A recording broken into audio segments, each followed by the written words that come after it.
पानी रे बुड़ी नाबालिका मृत्यु। बापनमेंडी ग्राम पंचायत अंतर्गत पालका गुड़ारी ग्राम में घटी एक हृदय विदारक घटना। आडीबंधरे गाधोइबाकू जाइथिबा बेले पानी रे बुड़ी जड़े 17 वर्षीय नाबालिका मृत्यु होइछि। मृत नाबालिका हेले पालका गुड़ारी ग्रामर युधिष्ठिर नायकों झील सुज्ञानी नायक। सूचना अनुसार आज सकाळ समय सुज्ञानी निज मां और साहिर किछि सांग मानक सह ग्राम निकट रे थिबा आड़ी बंधकू गाधोइबाकू जाइथिले। गाधोइबा समय हठात तांकर गोड़ खसी जाइथिला एवं से गभीर पानी भितरकू खसी जाइथिले।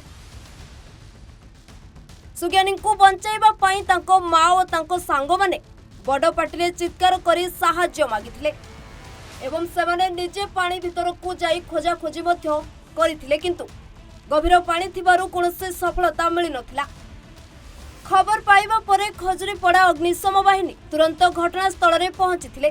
सेमाने प्राय 2 घंटा धरी आड़ीबंधरे तलाश अभियान चलाइथिले।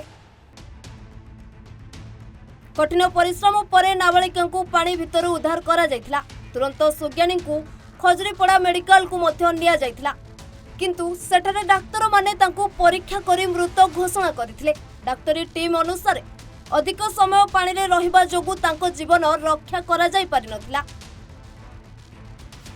एही दुखद घटना परे समग्र ग्राम रे शोकर छाया खेली जाइछि ओ परिवार सदस्यों कांदरे परिवेश भारी होई जाइछि।